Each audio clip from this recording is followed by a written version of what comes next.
Tom, you can't just set up these barrels wherever you want. They're unsightly and completely against HOA regulations. Unsightly? They're collecting rainwater. I've lived in the Pine Ridge subdivision for nearly 20 years now. It's one of those cookie-cutter neighborhoods with manicured lawns, matching mailboxes, and an HOA that thinks it's the Supreme Court of suburbia.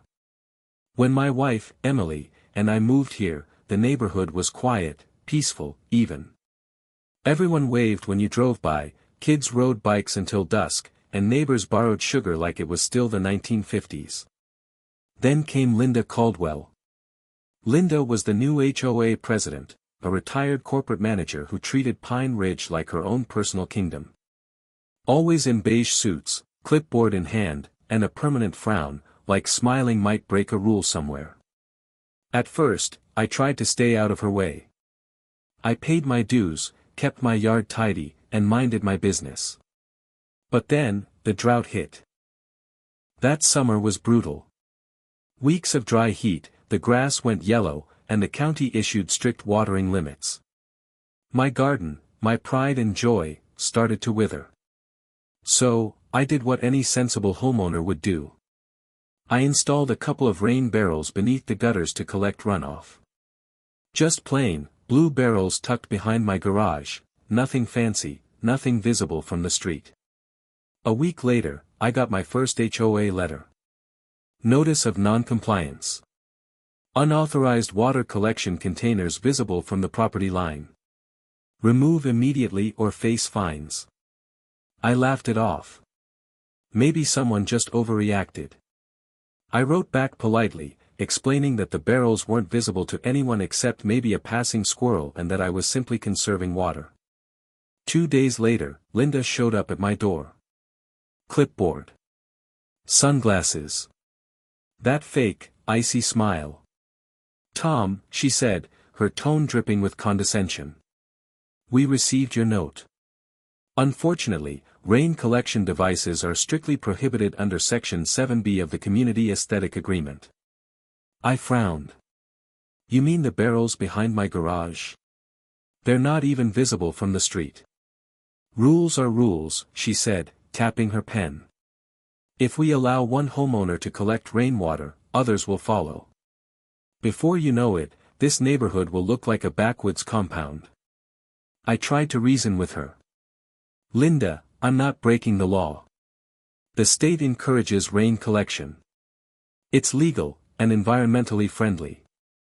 She smiled, that smug, I'm about to ruin your day, smile. The HOA's jurisdiction supersedes aesthetic concerns, Tom. If you don't remove them, we'll fine you. I shut the door before I said something I'd regret.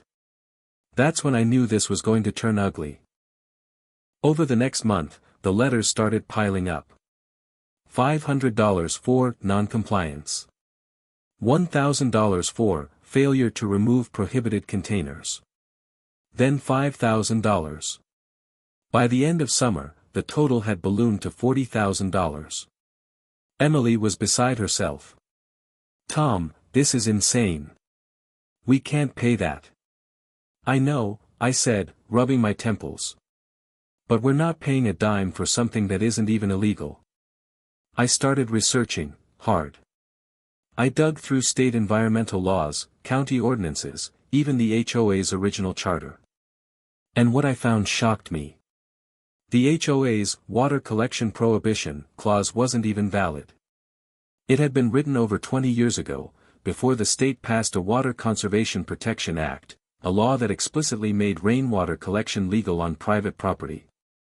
In other words, Linda was enforcing an illegal rule. I emailed her the citations, copies of the state law, everything. Her response. Your argument is invalid under HOA sovereignty. Pay the fines or face a property lien. That word, lien, lit a fire in me. You don't threaten a man's home over rainwater.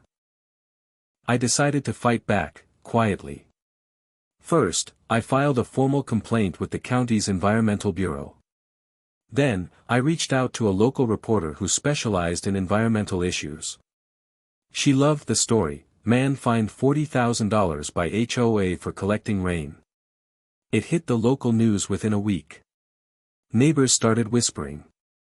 Some were furious at the HOA, others nervous about the fallout. Linda doubled down, calling the article misinformation. That's when the county stepped in. An environmental inspector came to my house, clipboard in hand, only this time, he was on my side. "Mr. Bradley," he said, "we've reviewed your setup. You're 100% compliant with state conservation law. In fact, you should be commended for helping save water during the drought." He sent an official report, stamped, signed, sealed, and forwarded a copy to the HOA. 2 days later, Linda called an emergency meeting. I showed up. The air was thick with tension. Half the board looked uncomfortable. Linda started, voice shaking. "We're here to discuss repeated violations by Mr. Bradley regarding unsanctioned water collection." I pulled out the state report and laid it on the table. "Actually, we're here to discuss your violation of state law." Her eyes narrowed. "Excuse me?" I slid the paper toward her. "That's the county's ruling. You've been illegally fining homeowners for something protected by state statute." The room went dead quiet. One board member whispered, "Is this true?" Linda fumbled for words. "This is, an internal policy issue." "No," I said. "It's a legal issue. And I've already sent this report to the state attorney's office." Her pen clattered to the table. That's when I knew the tide had turned. Within a month, the HOA received a cease and desist order from the county. They were barred from enforcing or collecting any fines related to water use. Linda, still stubborn, tried to appeal. But when the county threatened to audit their finances, including where those fines were going, she resigned quietly. The new HOA board reached out to me, all apologies and handshakes. They not only wiped my fines clean but refunded several other homeowners who'd been penalized under Linda's old rules. And here's the best part. The board voted to install community rain barrels in every cul-de-sac, using HOA funds. I helped design the system myself. The very thing Linda tried to destroy became the symbol of the neighborhood's renewal. It's been over a year now. The barrels are still there, painted green, blending beautifully with the houses.